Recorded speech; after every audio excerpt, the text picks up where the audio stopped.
اهلا بكم. يا رب تكونوا بخير ان شاء الله. الموضوع مش وجهة نظر نختلف فيها. الموضوع مش زي بالظبط انت اهلاوي وزملكاوي، الموضوع اكبر من كده بكتير.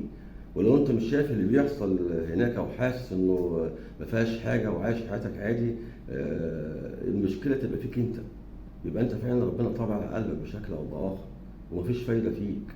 اللي بيحصل هناك ويلات وحاجات كتير جدا بتحصل وكلنا بنشوفها وكلنا قلوبنا بتوجعنا. ما اعرفش بصراحه، يعني موقف العرب مخزي جدا جدا. ما اعرفش كمان لازمتها ايه الجيوش والاسلحه والدبابات والطيارات اللي واكله ميزانيات البلاد دي كلها. يا سيدي ما حدش قال لكم تحاربوا، يعني ما حدش قال لكم تحاربوا، الحرب مدمره ماشي، انا مخوف هدد، خوف وهدد. الناحيه الثانيه ناس جبنه جدا وكلنا شايفين اللي بيحصل ده، ناس في منتهى الجبن. وزي ما ربنا قال في الكتاب يقاتلونك من خلف جدر، يعني من خلف جدار هيقتلوك.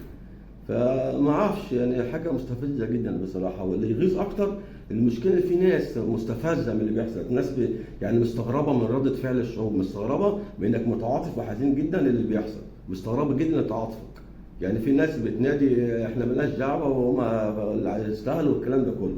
وانا شايف ان ده بمنتهى الاستفزاز، ان في ناس بيستفزها غضبك وحزنك، ده منتهى الاستفزاز.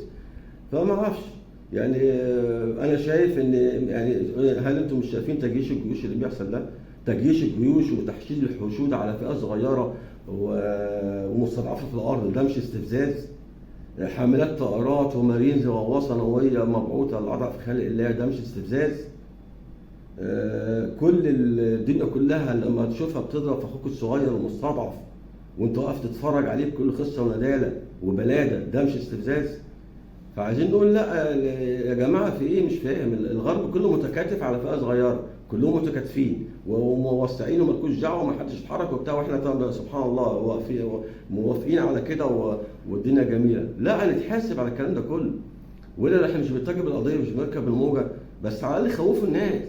النهارده غزه بتتحاصر، النهارده بيحاصروها، طب احنا ايه هنقعد نتفرج وقاعدين نبص بنستنجد بالدول الثانيه؟ ما الدول الثانيه على نفس المله بتاعتهم، مش هيعملوا حاجه.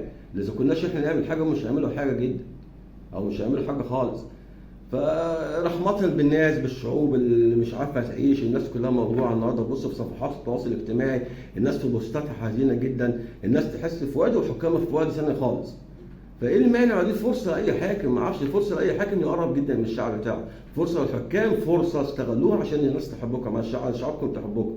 الموقف هينتهي سلبا وايجابا، هينتهي. مش هتبقى الا موقفكم انتم في هذا المشهد الجامد.